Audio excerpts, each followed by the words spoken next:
30절.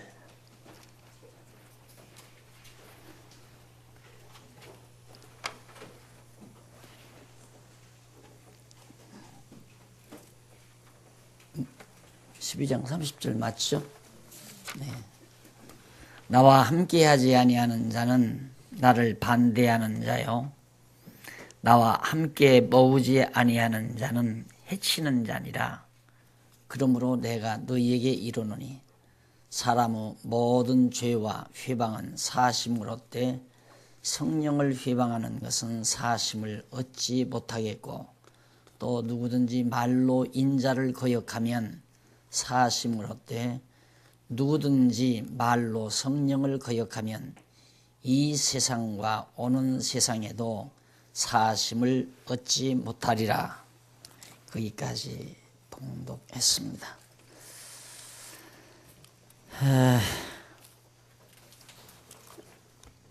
지금 우리가 공부하고 나가는 대목이 예수님의 질책에 의해서 예수가 그리스도이심을 성취하는 내용을 지금 공부하는 가운데, 지난번 바리새인들의 오해를 질책하는 내용을 1장과 29장에서 살펴봤습니다.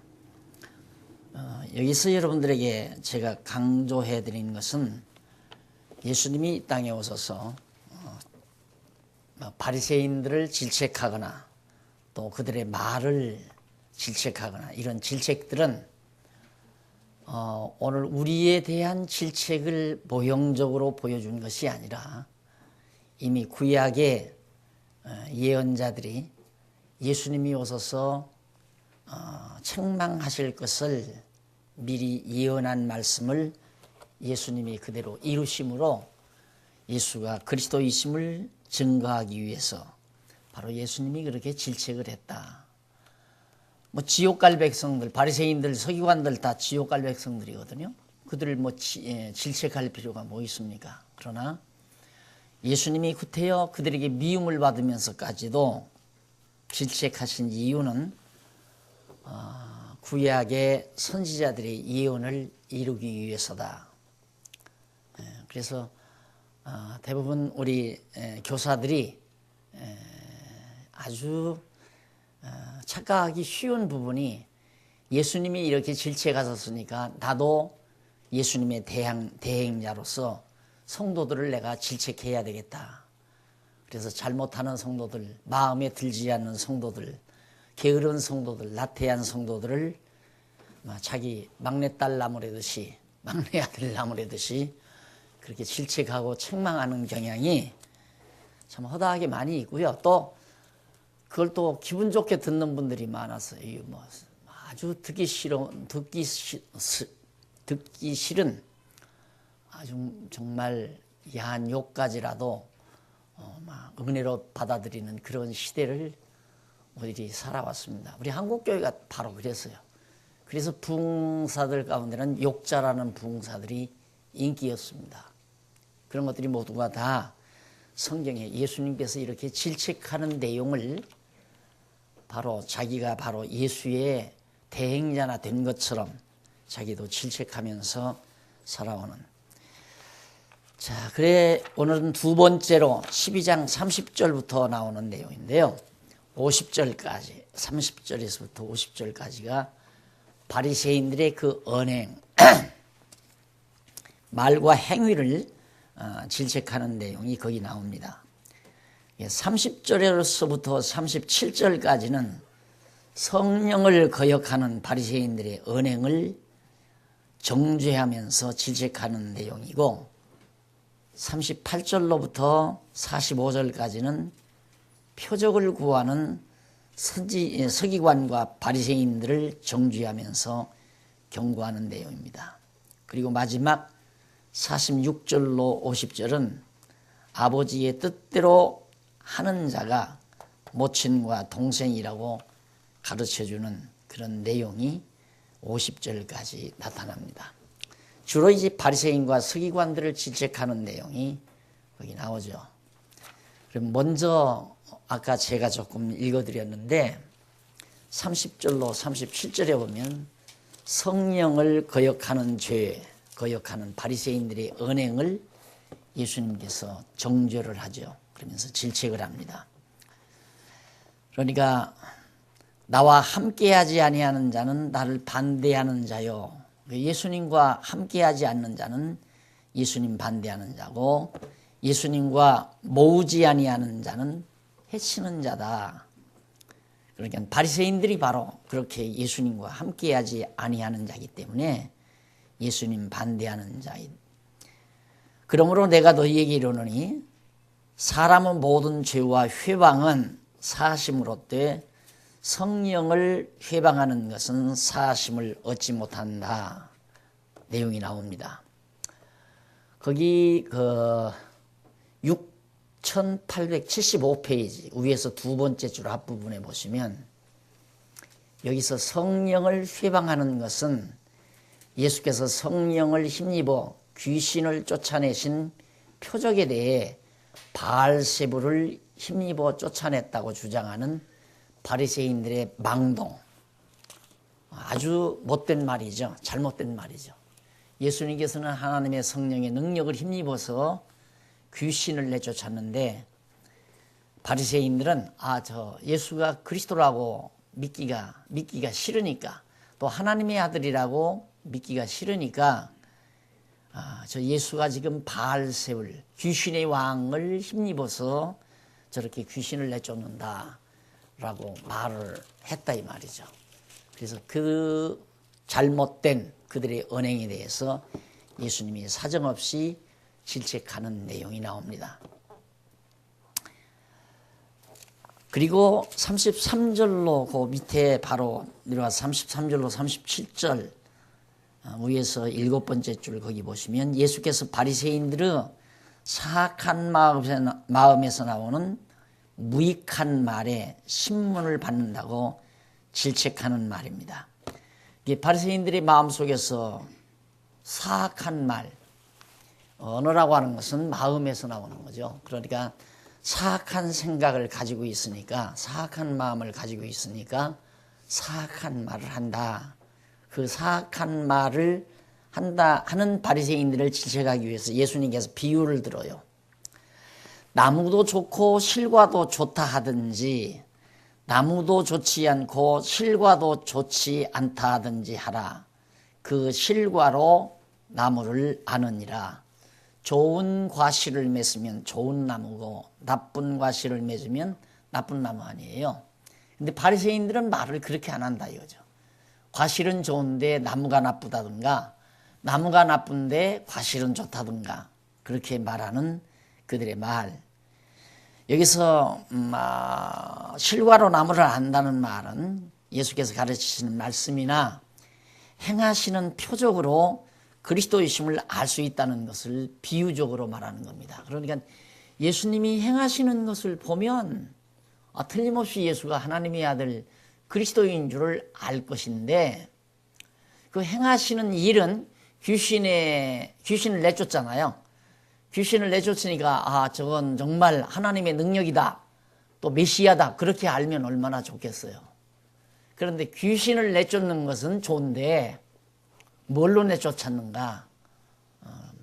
귀신의 왕 바알세불이 들려서 귀신을 내쫓았다. 그러니까 아주 바리새인들은 어떻게든지 마음이 꼬여 있으니까 예수님을 고소하려고 들고, 예수님을 모함하려고 들고, 어떻게든지 예수를 믿지 않으려고 그러죠. 그래서 예수님께서 이 독사의 자식들이라고 야단을 치시잖아요. 그 뒤에 조금 내려가 보면 예수님께서 34절에 나오죠. 독사의 자식들아, 너희는 악하니 어떻게 선한 말을 할 수 있으랴. 그러니까 너희들이 사람이 악하기 때문에 말도 선한 말이 안 나온다. 선한 말을 하면은 마음도 선한 마음을 가지고 있을 텐데 너희들은 마음이 악하기 때문에 악한 말을 한다면서 예수님께서 질책을 하신 겁니다. 이걸 가지고 이제 이 내용을 가지고 여러분 마음을 착하게 먹어야 됩니다. 그래야 말도 고운 말을 할 수 있습니다. 말을 거칠게 하는 사람들은 나쁜 마음을 가지고 있는 사람들입니다. 이런 교훈을 하라는 내용이 아니란 얘기예요. 예수님께서 구약에 선지자들이 예언한 대로 실책하기 위해서, 그래야 이제 예수님이 그리스도인 걸 알 거 아니에요. 구약의 언약대로 예수님이 이루셔야 예수는 정말 구약 선지자들이 예언한 그리스도로구나 하고 확실하게 우리들처럼 그렇게 믿을 수가 있는 거죠. 그걸 믿게 하려고 예수님이 그렇게 질책하신 것이다. 그 다음 12장 38절로부터 45절에 보면 표적을 구하는 서기관과 바리새인들을 정죄하는 내용입니다.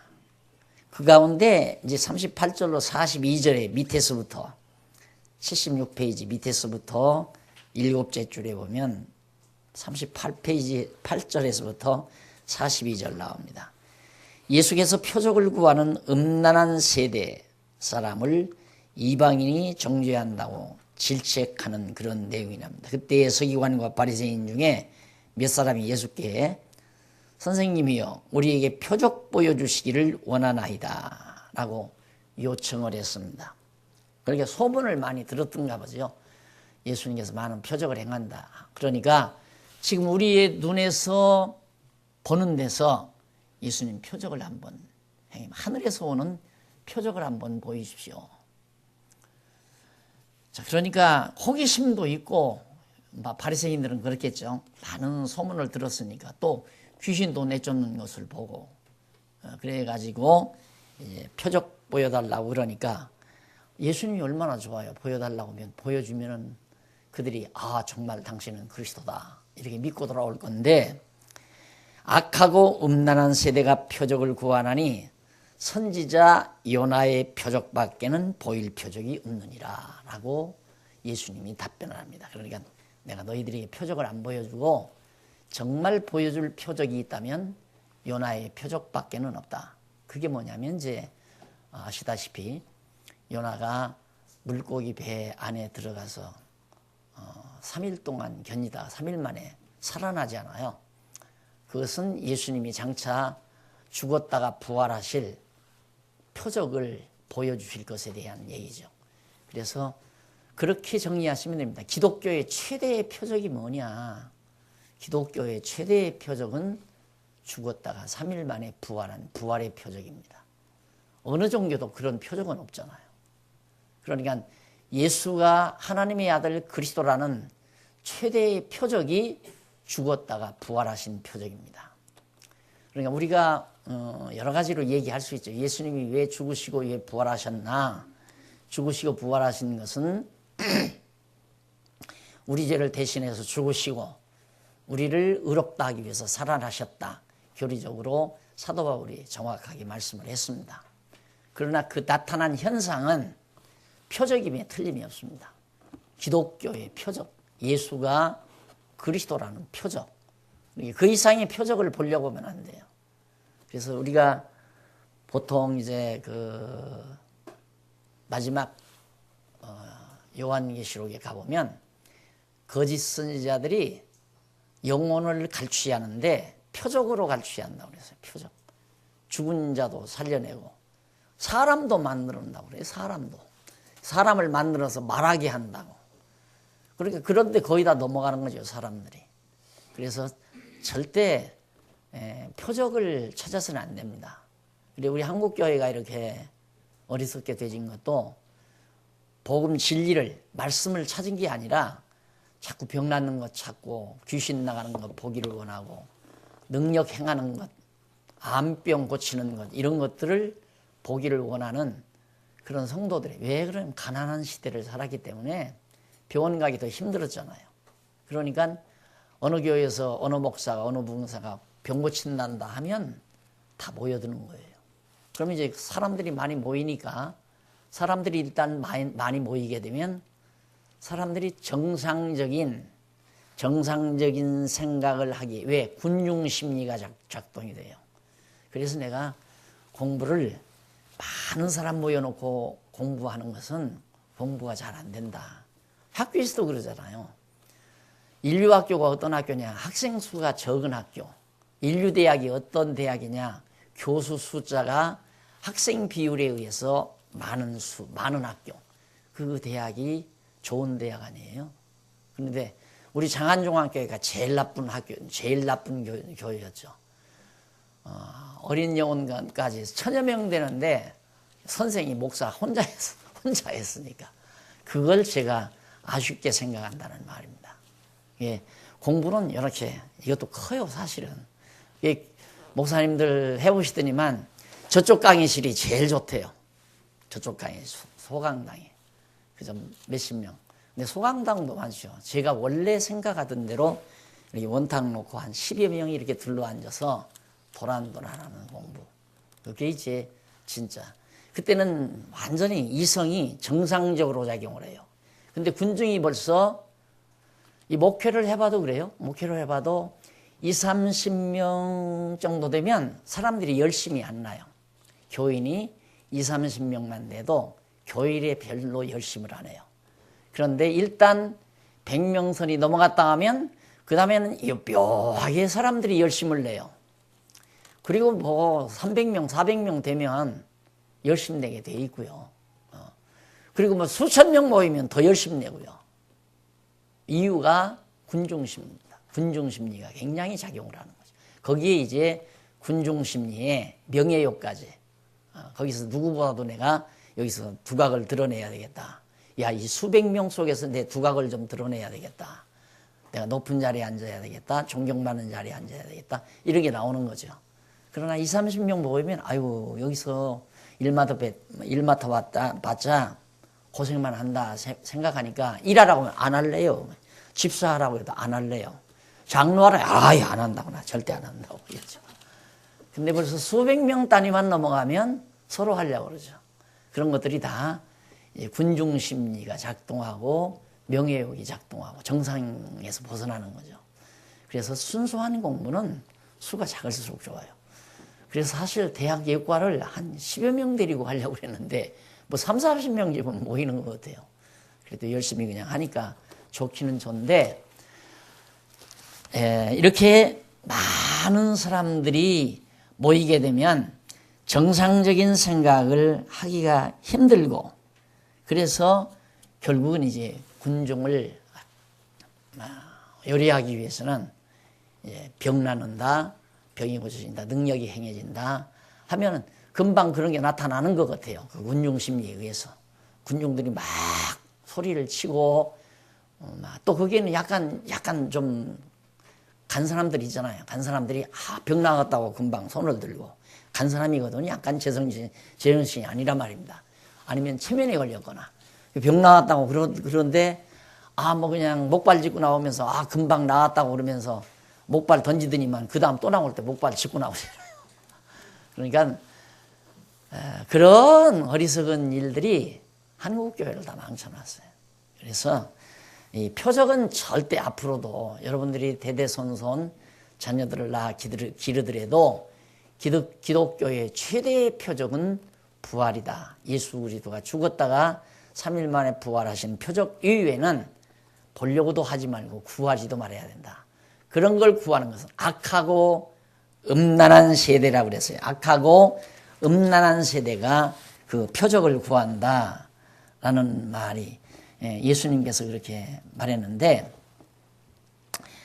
아까 말씀드린 대로 요나의 표적은 바로 예수 그리스도의 부활의 표적이고 악하고 음란하다라는 말은 악하다는 말은 뭐 하나님이 싫어하시는 거고 음란이라고 하는 것도 하나님과의 멀어진 생각 자기 쾌락을 추구하는 그런 삶을 대표적으로 말하는 내용이죠.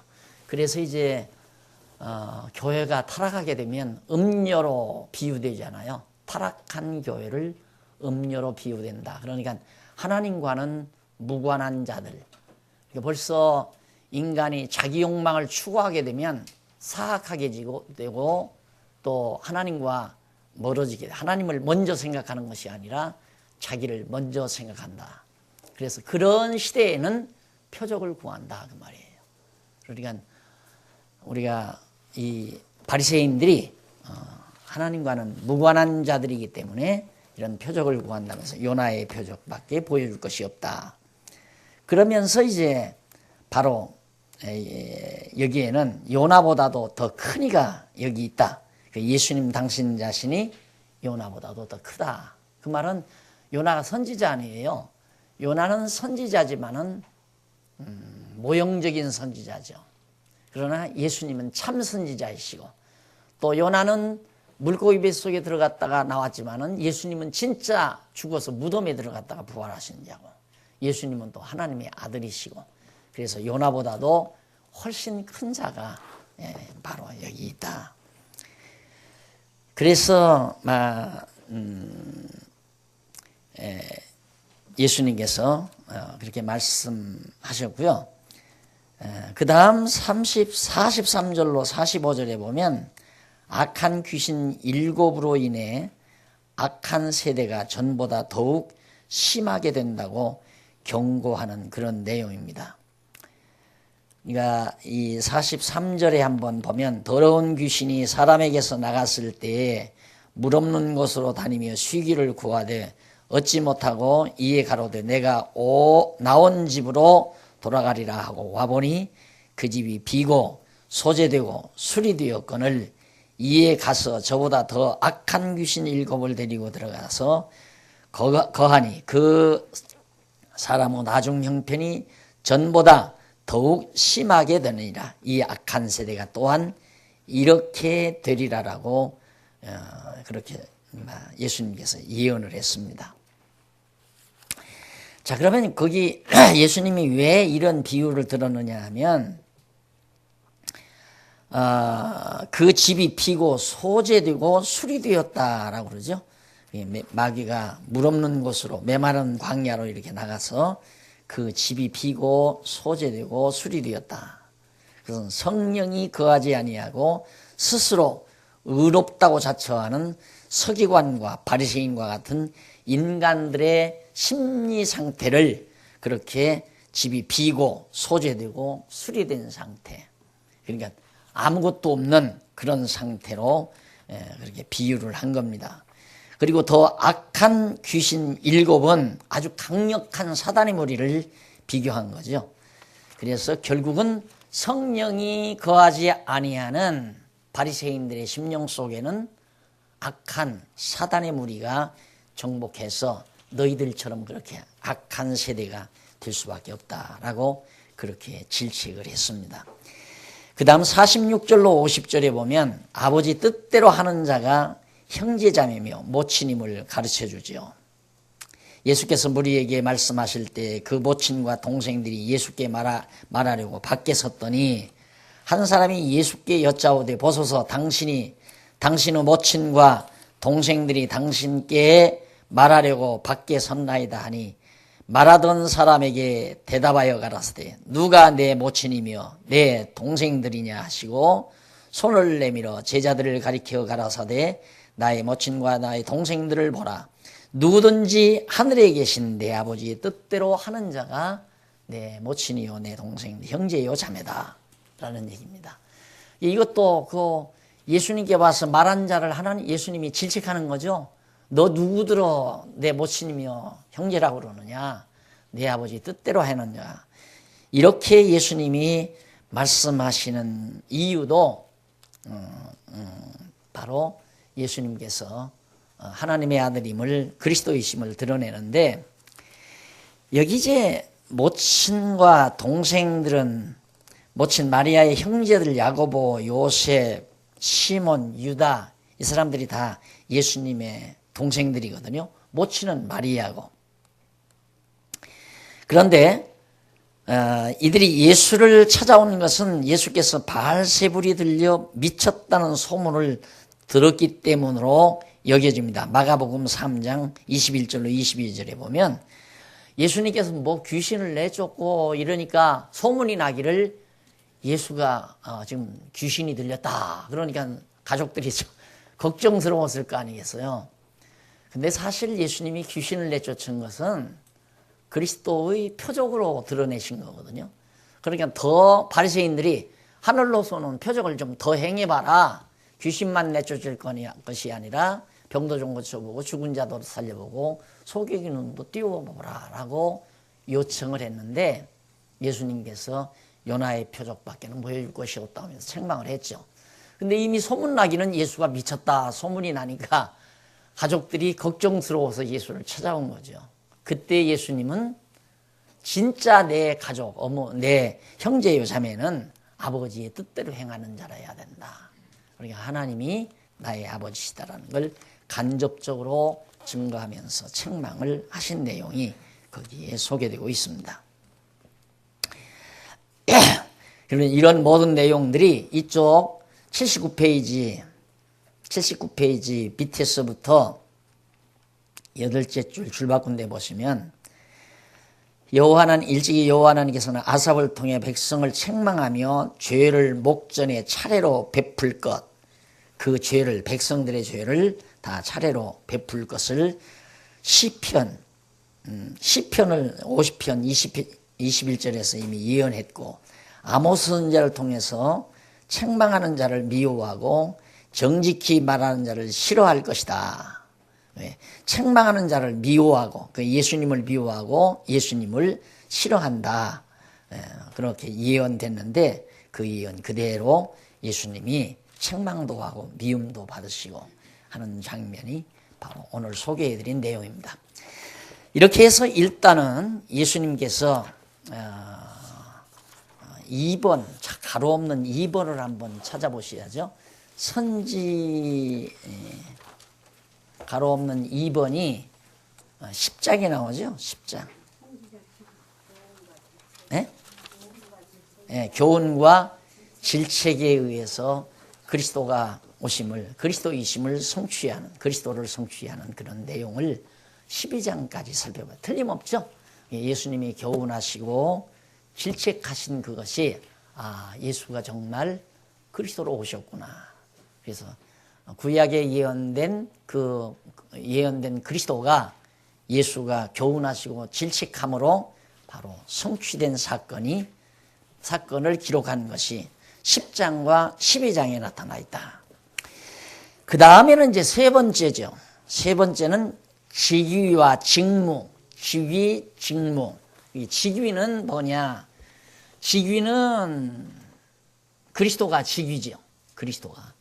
직무는 이제 선지자 직무, 그러니까 예수의 직위는 그리스도직이기 때문에 선지자요, 왕이요, 제사장이죠.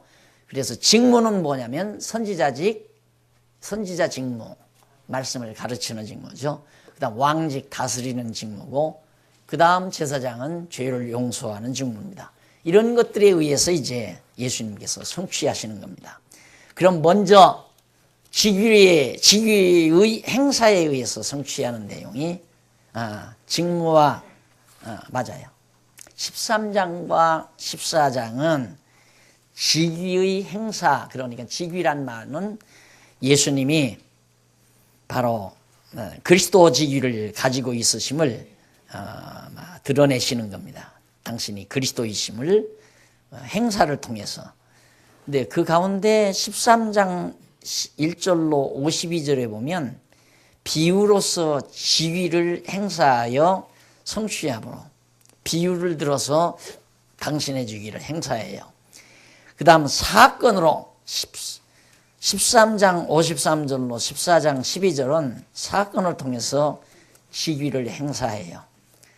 그 다음 14장 13절로 36절까지는 표적으로 당신의 직위를 행사를 합니다.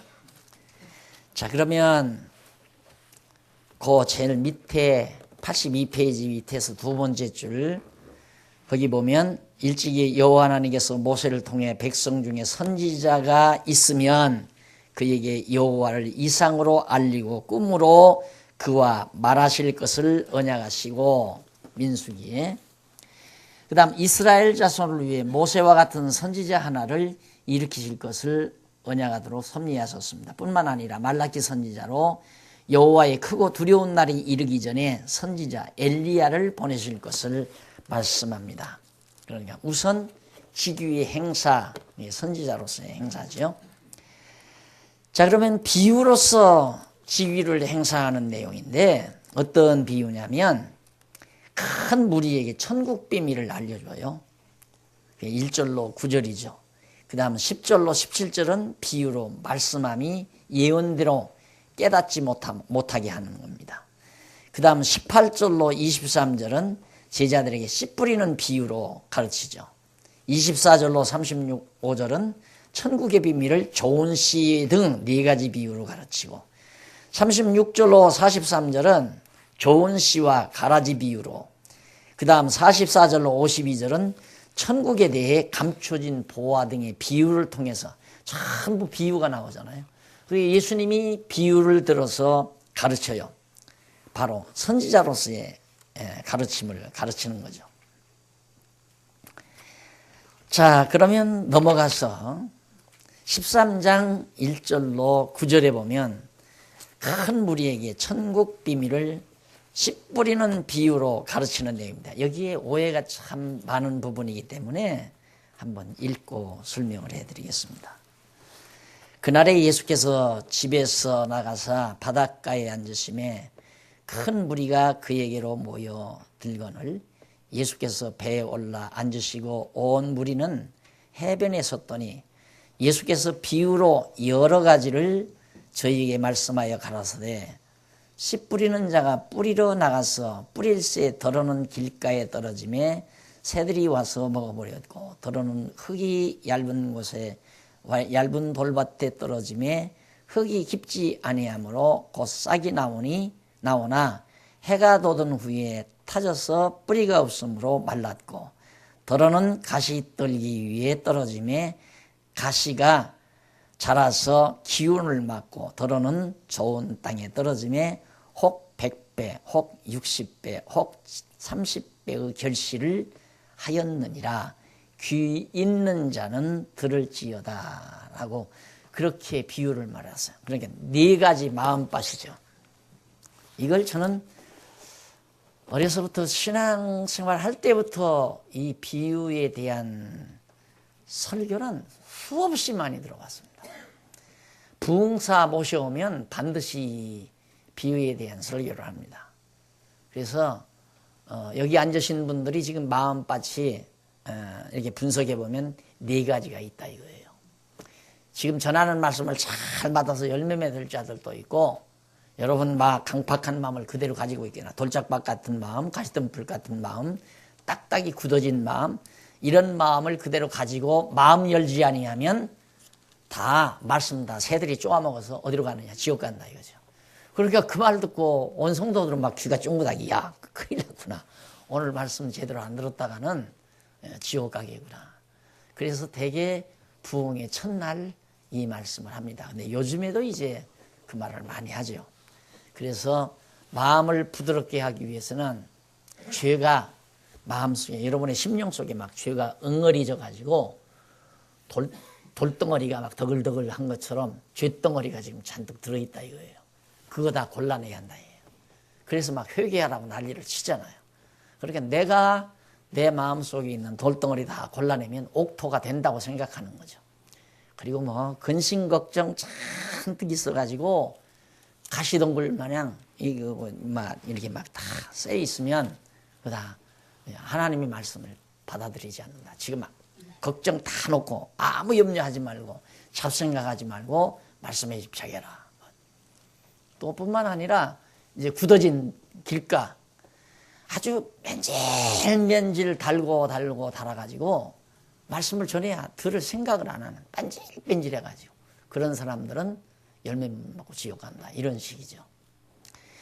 이쪽 이제 바로 10절로 17절에 오면 비유로 말씀함이 예언대로 깨닫지 못하게 하려고 그렇게 비유로 말씀했다 그랬어요. 그러니까 왜 이렇게 4가지 마음밭을 들어서 예수님이 비유를 들고 귀 있는 자는 들으라 아무나 듣지 말고 귀 있는 자만 들으라 그랬어요. 그러니까 부흥사들이 말하는 대로 죄덩어리 골라내고 뺀질뺀질한 마음 다 파헤치고 가시덤불 다 근심 걱정하는 거 없애고 그래서 말씀 들으라는 게 아니라 이 비유 자체가 어려우니까 귀 있는 자만 들으라. 왜 그렇게 귀 있는 자만 들으라고 그랬는가? 그 이유가 어디에 있느냐면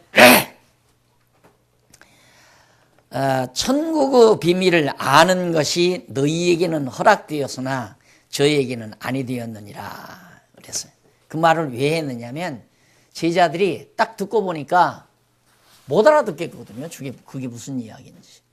그래서 예수님께 와서 제자들이 비유의 뜻을 알지 못해 답답해서 예수님께 여쭤봤습니다. 그러니까 예수님께서 하시는 말씀이 천국의 비밀을 아는 것이 너희에게는 허락이 됐다. 우리가 성경 말씀, 하나님의 말씀 듣고 깨닫는 거 아무나 깨닫는 거 아니에요. 그러니까 억지로 깨닫게 하려니까 힘들죠. 못 깨닫는 사람을 자꾸 억지로 깨닫게 하려니까. 그런데 들을 사람은 다 듣고 믿기로 작정된 자들은 다 와서 듣고 믿더라. 바울도 그렇게 말씀했잖아요. 그러니까 어디든지 가면 말씀 듣고 믿을 자들은 와서 다 듣고 믿게 돼 있어요. 억지로 쫓아서 다니면서 막 끌어들이는 게 아니라. 그러니까 왜 그러냐면 이미 듣고 깨달아 믿을 자들이 정해져 있으니까. 제자들은 이미 깨닫게 돼 있다 이 말입니다. 그런데 왜 저렇게 어렵게 말씀하셨습니까? 모르겠습니다. 그 무슨 뜻입니까? 그러니까 너희에게는 그 비밀을 아는 것이 허락됐지만은 저희에게 아까 바리새인과 서기관들 그들에게는 아니 되었나니 무릇 없는 자는 받아 넉넉하게 되되 있는 자는 받아 넉넉하게 되되 무릇 없는 자는 그 있는 것까지도 빼앗기리라 라고. 하나님의 말씀을 조금 받아들인 자는 자꾸 더 받아들여서 더 풍성하게 되고 없는 자들은 조금 받아들였다가도 그것마저도 다 빼앗기게 된다. 그러니까 말씀을 돌짝밭에 떨어지기는 받아들여요. 빼앗기잖아요. 새가 와서 물어가고 돌짝밭도 그렇고 길가도 그렇고 가시덤불도 놨다가 다 시들어져 버리고 그들은 깨닫지 못하도록 정해진 자들이에요. 그래서 여러분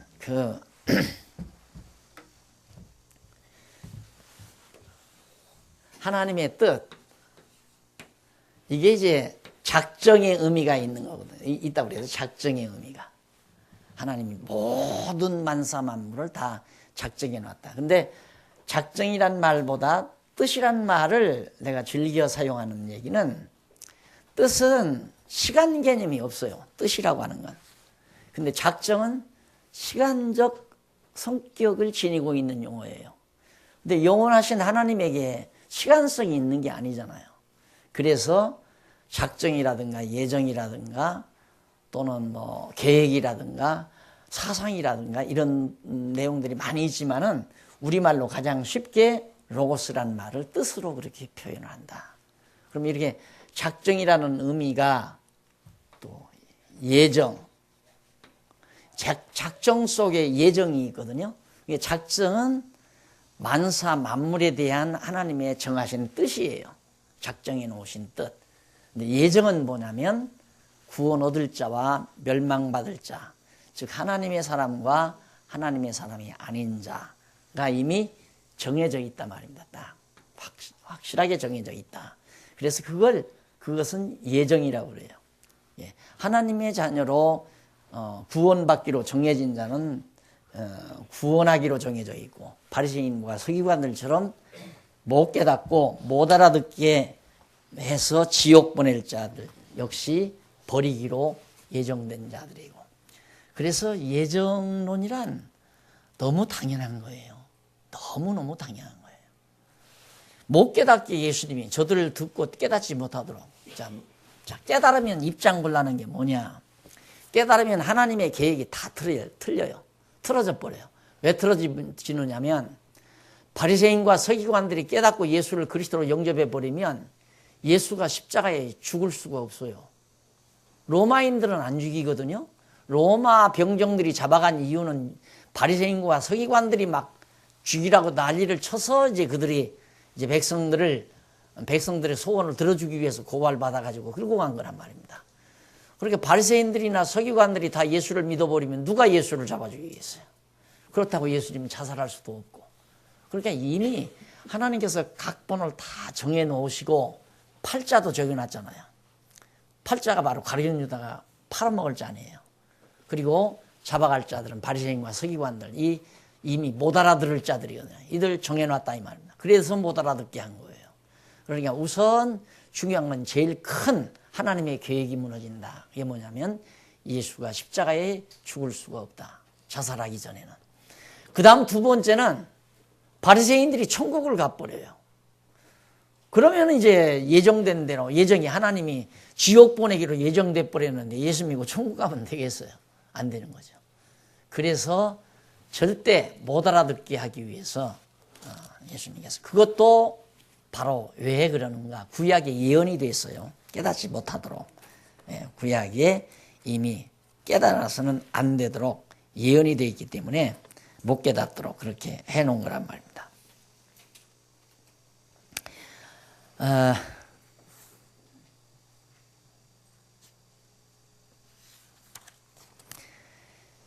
그 다음에 이제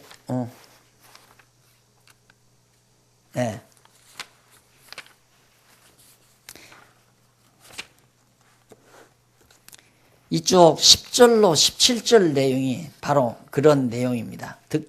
이사야의 예언이 14절에 나오죠. 14절에 보면 이사야의 예언이 저희에게 이르렀으니 일렀으되 너희가 듣기는 들어도 깨닫지 못할 것이요 보기는 보아도 알지 못하리라. 이 백성들이 마음이 완악하여서 그 귀는 듣기에 둔하고 눈은 감았으니 이는 눈으로 보고 귀로 듣고 마음으로 깨달아 돌이켜 내가 고침을 받을까 두려워함이라. 여기서 예수님께서 두려운 것이 다 있다고 그래요. 두려워한다. 예수님이. 근데 여기 두려워한다는 말은 87페이지 한번 보세요.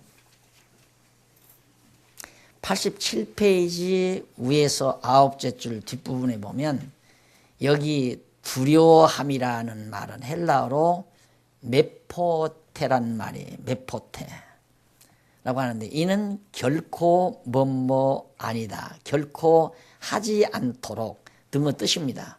그러니까 이걸 두려워한다고 하면 안 되죠. 예수님이 두려울 게 뭐 있어요. 그러니까 그 말은 결코 아니다. 결코 하지 않도록, 결코 깨닫지 않도록 예수님이 두려워하는 게 아니에요. 깨닫지 않도록 하려고 예수님이. 왜냐하면 그렇게 정해진 자들이니까. 이것도 그렇습니다. 중요한 것은 선지자의 예언이 이루어진 거예요. 이사야 선지자가 듣기는 들어도 깨닫지 못하고 보기는 보아도 믿지 못한다, 알지 못한다. 이사야 선지자가 예언한 내용 아까 24절에서 읽어드렸죠. 그 예언이 그대로 이루어졌다는 말은 예수가 구약에 예언된 그리스도라는 말이에요. 예수님이 말하는 대로 말을 못 깨달아요. 바리새인들이. 또 예수가 그리스도인데도 예수를 그리스도인데도 눈으로 보아도 예수를 그리스도로 깨닫지 못해요. 그대로 이사야 선지자의 예언이 이루어졌다 이 말이죠. 그래서 예수가 그리스도로 성취된 것이다. 그 성취된 것을 우리에게 보여주는 것이다. 이렇게 성경을 알고 보면 아주 담백하고 깔끔하게 아주 정말 더 알 것도 없고 더 모를 것도 없이 정확하게 드러나잖아요. 그런데 성경은 한없이 어려운 것처럼 그렇게 자꾸만 부각시켜서 함부로 성경 읽지 말라고 그러고. 그래서 성경은 안 가르치고 이것이 이제 지금까지 보통 많은 교사들이 해왔던 일입니다. 성경은 가르치다 보면 뭘 가르칠 것이 참 많거든요. 가르치지 못할 것이. 왜? 가르치기 좋은 것은 사렙다고 하부가 나머지 밀가루로 나머지 가루 좀 남은 걸로 몽땅 털어서 엘리야를 대접했더니만 먹어도 가루 그릇이 비지 않도록 큰 축복을 받고. 그런 데는 참 가르치기가 좋잖아요. 너무너무 가르치기가. 그런데 야곱이 아버지 속이고 복받아 도망간 거, 또 거짓말하고, 또 아브라함도 거짓말하고 복받는 거, 이런 것도 있고, 또 다윗이 뭐 엄청난 죄를 졌는데도 하나님께서 마음이 합한 자라고 그러고 이런 것들은 어떻게 가르칠 수가 없단 말입니다. 그러니까 성경을 차근차근 가르칠 수가 없어요. 차근차근 가르치다 보면 맥히니까. 제가 지금도 아직도 이제 써야 될 부분이 많은데 지금까지 여기 써오면서 번역상, 그러니까 사본상, 번역상의 것은 어지간히 다 잡았는데 사본상의 문제가 있는 것은 이 사본이라고 하는 건 뭐냐면 처음에 이제 모세가 기록한 거 있잖아요. 모세가 처음 기록한 건 원본이라고 해요. 원본. 이걸 보고 필기한 거, 베낀 거, 사본이에요. 이 사본은 여러 사람이 해요, 막. 1000년 전에 한 것, 아니, 지금으로부터 예를 들어서 2000년 전에 한 것도 있고, 3000년 전에 한 것도 있고, 2000년, 이제 2500년 전에 한 것도 있고, 이렇게 막 많단 말입니다. A라는 사람이 하고, B라는 사람이 하고, C라는 수도사가 하고, D라는 사람이 하고, 숫자가 참 많아요. 그럼 이걸 베끼다가 보면 졸음이 와서 빼먹을 수도 있잖아요. 글자를 달리 쓸 수도 있고, 점 하나를 안 찍을 수도 있고, 이러면 이제 뜻이 달라지는 거예요. 근데 어떤 건 이제 정상적으로 할 수가 있고요. 그럼 이걸 그래서 이제 신학교에 가면 사본학이라는 걸 합니다. 사본학. 사본학을 하는데, 이 사본학이 뭐냐면, 이런 사본들을 전부 비교 검토를 해요, 이제. 사본들을 가지고. 그러면 이제 제일 오래된 것, 근데 이걸 보고 또 베끼는 건 사본이 있어요. 사본. 사사본. 사사본이죠. 그러면 이 사본도 많지를 않고 사사본이 또 많단 말입니다. 틀린 걸 보고 또 베낀 것들이 많다 이 말이에요. 어느 것이 틀린 걸 보고 베꼈는지 이거 연구하려면 머리가 터질 거 아니에요. 또 사본이 많은 것도 아니고. 그래서 사본이 하나가 잘못되게 되면 여러 개가 잘못될 수가 있고, 또 이 사본에서 틀린 건 이 사본에서 맞을 수 있고, 이 사본에서 틀린 것을 이 사본에서 맞게 쓸 수가 있고, 그래서 이 사본들을 전부 비교 검토해 보면 이제 올바른 뜻을 더러더러 찾아낼 수가 있죠. 그런데 찾지 못한 것들이 들어있잖아요. 그게 더러 빠진 것도 있고, 그래서 여러분들이 성경을 보다 보면 없음 그러잖아요. 근데 고대 사본의 어느 사본에는 뭐라고 나와 있음. 이렇게 이제 사본 때문에 그러는 거란 말입니다. 근데 사본에서 문제가 있는 건 제가 어떻게 찾을 수가 없잖아요. 근데 뭐 큰 문제 있는 건 없어요. 사본에서 문제가 되는 건.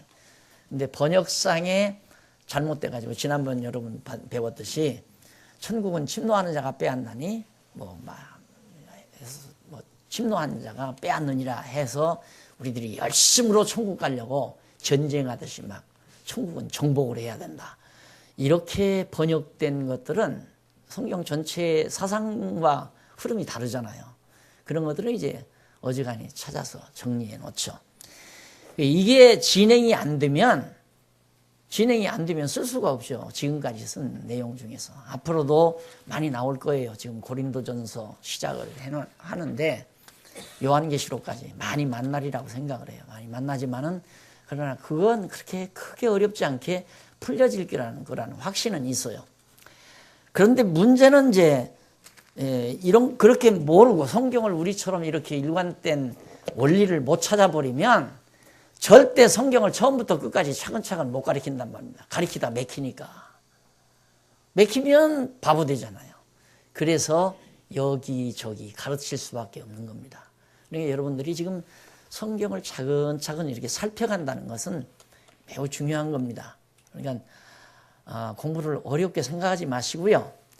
오늘 또 우리가 마태복음 이것을 차근차근 그 본래의 뜻이 뭔지 그걸 확인해야 되겠다. 우리는 이미 예수를 그리스도로 믿잖아요. 믿기 때문에 성경만 분명하게 하나하나 확인해 넘어가면 아마 공부하는 보람을 충분히 느끼시리라고 생각합니다. 예수님께서 이제 믿을까봐 두렵다 한 게 아니라 절대로 여기 두렵다는 말이 결코 절대죠. 결코 아니다. 결코 하지 않도록, 결코 예수를 믿지 못하도록 말이죠. 하나님께서 이미 예정해 놨기 때문에. 그래서 못 알아듣게 하고 못 깨닫게 그렇게 한 거다. 어떻게 예수님을 눈으로 보고 하나님의 아들을 눈으로 보면서도 그리스도로 믿지 못하게. 그러니까 만약에 예수님이 어딥니까? 저기서 태어나셨다면, 왕궁에서 태어나셨다고 한다면 아마 많은 바리새인이나 서기관들이 믿었을지도 몰라요. 근데 너무 초라하게 태어났잖아요, 예수님이. 그렇게 초라하게 태어날 것도, 그런 시골 구석에서 자라나실 것도 이미 다 예언됐습니다만은, 그런 이유도 예수를 그리스도로 믿지 못하도록 그런 거다. 근데 신학자들은 모든 인간들이 다 하나님을 믿고 경외하기를 간절히 학수고대하는 거죠. 또 우리나라 기독교인들도 우리나라 사람들이 전부 다 예수 믿고 민족복음화가 많이 들으셨죠, 여러분?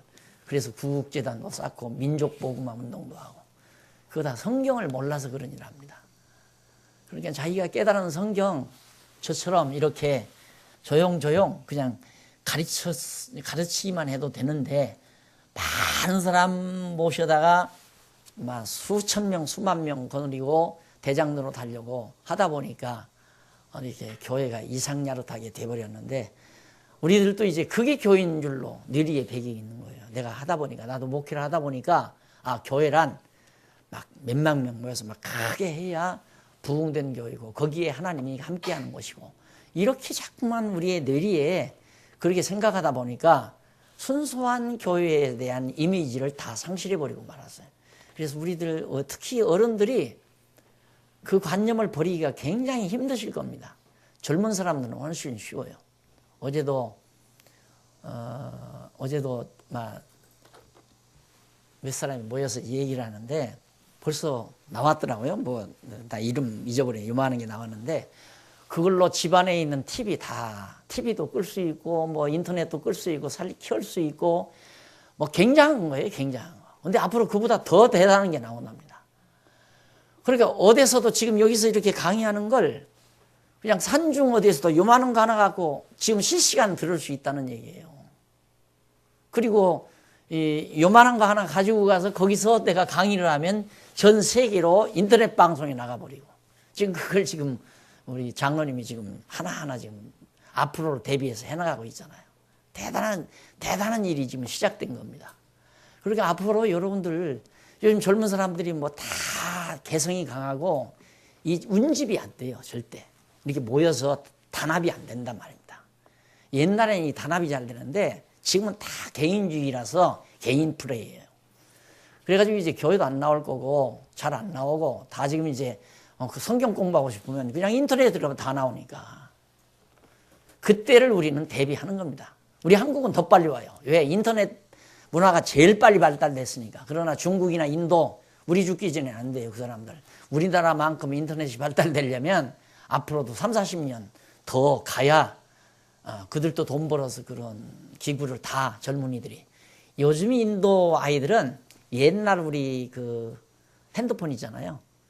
그거 갖는 게 소원이랍니다. 하나 갖는 게 소원이고, 또 그 다음 소원이 뭐냐, 또 하나 갖는 게. 그건 뭐냐면, 하나는 애인하고만 주고받는 인터넷이고, 핸드폰이고, 하나는 보통 그냥 사용하는 핸드폰. 그게 아주 젊은이들의 꿈이래요. 이제 그런 정도니까 언제 그들이 정말 우리나라처럼 이렇게, 우리나라는 아마 그거 보급이 되면 4천만 대가 동시에 나갈지도 모른다고 그러더라고요. 대단하게. 앞으로 내년 후반, 그러니까 12월 달이면 이제 텔레비 방송도 지금 채널 해가지고 텔레비 그것도 다 무용지물이 되는 그런 시대가 도래한다는 얘기예요. 그러니까 정말 성경을 하나하나 차근차근 깨달아가고 준비되는 거. 그래서 여러분들도 이제 이 다음에 어디라도 가시면 그거 가지고 그냥 여러분들이 이 말씀은 이거야 하고 얘기를 하면 그것이 방송에 다 나가는 거죠. 나갈 수 있다는 얘기죠. 그만큼 정말 이제 국경도 사라져버리고요. 내 교회가 어디 있습니까? 안 되는 거죠. 네, 오늘 우리 어른들에게는 조금 제가 빨리 시작했다라고, 체제개혁을 빨리 시작했다라고 느끼기 때문에 항상 미안한 감이 많이 들어요. 그렇지만 대비는 10년도 늦어요. 10년 앞서가도 안 돼요. 얼마나 세상이 빨리 돌아가는지 앞을 아무리 날들어 누가 선배가 15년만 늦게 가라고 그래요. 아쉬운 대로 10년만 좀 늦게 가라고. 날들어 한 15년 앞서갔다고 그래요. 이제는 15년 앞서가지고는 안 됩니다. 지금 현재 30대를 살아가도 적어도 30년을 앞서 내다보고 살아가야 이제 정말 뭔가 자기가 할 수 있는 일을 하지, 뒤따라가면 만날 처지요. 늘 처지고 말죠. 그래서 우리 교회도 또 이 말씀운동도 정말 앞을 내다보면서 하나하나 준비하기 위해서 지금 교재도 만들고 번역도 하고 지금 여러 인터넷 방송도 좀 준비도 하고 신문도 하고 하는 이유가 앞으로 10년, 20년을 앞을 내다보면서 하는 일입니다. 우리가 안 하면 할 사람이 없어요. 왜? 이렇게 지금 해놓은 자가 없으니까. 제가 지금 우리가 이 일을 30년 걸렸잖아요. 구체적으로 이제 교회 세워서 이제 말씀운동이 31년째 되나요? 걸렸는데 책 쓴 것만도 지금 17년, 제가 이 강론입 쓴 것만도. 이제 시작하려고 하면 죽기 전에 끝내지 못하고, 내가 앞으로 20년 더 살아도 다 할까 말까인데, 개론 쓴 때가 지금 30년 세월 가까이 되지 않습니까? 개론 말고선 처음에 예정론 쓴 때가. 근데 이제 시작하면 죽기 전에 다 못하고 말죠. 일도 못하고. 이게 정말 어려웠지만 우리가 일찍 시작해서 어려운 중에 하나님께서 이렇게 준비시켜가지고 하게 해오셨는데, 정말로 우리에게 주어진 이 아름다운 복원은 계속 보낼 수 있는 내용을 지니고 있잖아요. 그것도 녹화 다 해놨어요. 20년 전 녹화해 놓은 것도 지금 다시 기계를 활용을 하면 깨끗하게 나온답니다. 아주 깨끗하게, 목소리도 다시 깨끗하게 해서. 그렇게 기계가 발달이 돼가지고. 우리는 그러니까 막 산더미처럼 창고에 지금 쌓여 있어요. 그러니까 그것만, 그 기구만 열리면 그냥 밤낮 없이 송출해 주면 돼요. 뭐 사람 일일이 불러다가 또 강의할 것 없이 있는 거 계속 송출해 주면. 이 공간 하나 가지면 충분하죠. 이제는 돈도 많이 필요 없고. 그래서 우리가 가지고 있는 이 진리를 온 세상에 우리 어른들이 힘 모아서, 마음과 뜻을 모아서 전하면서 하는 거죠. 예배 드리는 거 아닙니다. 이제 이 진리 지키고 전하는 일이 우리 할 일이에요. 우리 어른들이 할 일, 그거 다른 거 뭐 있습니다. 그 일하면서 서로 외국에서 들어오는 소식, 뭐 그런 거 보고 공부하고 나서 뭐 소식 보내고 편지 보내오고 문자 보내오고 난리 칠 거 아닙니까? 그럼 그거 보면서 같이 기뻐하고 즐거워하며 살다가 하는 거죠, 하나님한테. 그 다음 이제 천국의 비밀을 좋은 시 등 4가지 비유에 의해서 아까 말한 것이 비밀을 좋은 시 등 4가지 비유가 나와요. 그 첫째 비유가 뭐냐면 천국 비밀을 좋은 시 및 가라지 비유. 다 아시죠? 이 비유도 역시 마찬가지입니다. 못 알아듣게 하기 위해서. 예수께서 선지자의 예언을 이루시려고 겨자씨 및 누룩 비유에 의해서, 역시 겨자씨 비유와 누룩 비유도 선지자의 예언을 이루기 위해서. 그리고 좋은 씨와 가라지 비유, 이쪽 91페이지에 나오죠. 13장 36절로 43절. 좋은 씨와 가라지 비유에 대한 자세한 설명으로 가르치죠. 밭의 가라지의 비유를 우리에게 설명해 주십시오 라고 제자들이 예수님 앞에 요청을 합니다. 그때 예수께서 말씀하신 가라지 비유에 대해서 자세히 알고 싶은 제자들에게 예수님께서 좋은 씨를 뿌리는 이는 인자다. 예수님 당신이다. 예수님 당신이 좋은 씨 뿌리러 왔다. 그 다음 천국의 아들들, 좋은 씨는 천국의 아들들, 가라지는 이미 악한 자의 아들들. 그러니까 씨가 달라요. 씨가 여기 예정돼 있어요. 사과 씨하고 배 씨, 복숭아하고 사과는 씨가 달라요. 그런데 여기서는 가라지 씨, 가라지. 그 다음 좋은 시. 가라지. 좋은 시. 이건 불택자. 이건 택자. 틀림없잖아요. 아예 정해져 있다니까요.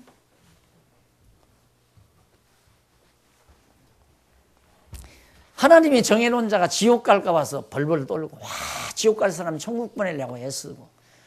이게 교회가 천국 보내는 곳이 아니라고 그랬잖아요.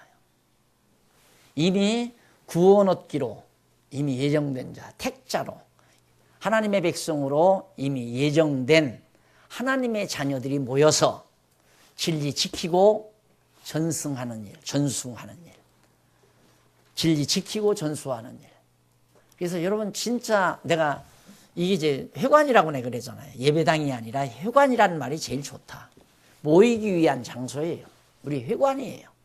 모여서 신교하고 모여서 선한 일을 함께 도모하고 회의를 해야 하니까 모일 곳이 있어야 되잖아요. 물론 집 없으면 뭐 어디 창고에서 모여도 되지만은 기왕이면 좋게 우리들이 집 줘놓은 집에서 함께 모여서 회의하고 서로 친교 나누고 그게 이제 주로 쓰여지는 곳이. 그리고 성경 가르치고 공부하고 이게 이제 이 공간의 필요성이란 말입니다. 그런데 지금까지는 그게 아니죠. 그게 아니고 예배드리기 위한 거룩한 신전으로 개념이 있잖아요. 신전 개념. 그래서 내가 십자가 이거 안 붙이자는 이유가 자꾸 신전으로 보이고 너무너무 그것들이 많기 때문에 같이 취급받는 게 기분 나빠서 그거 안 붙인 거예요. 우리는 이거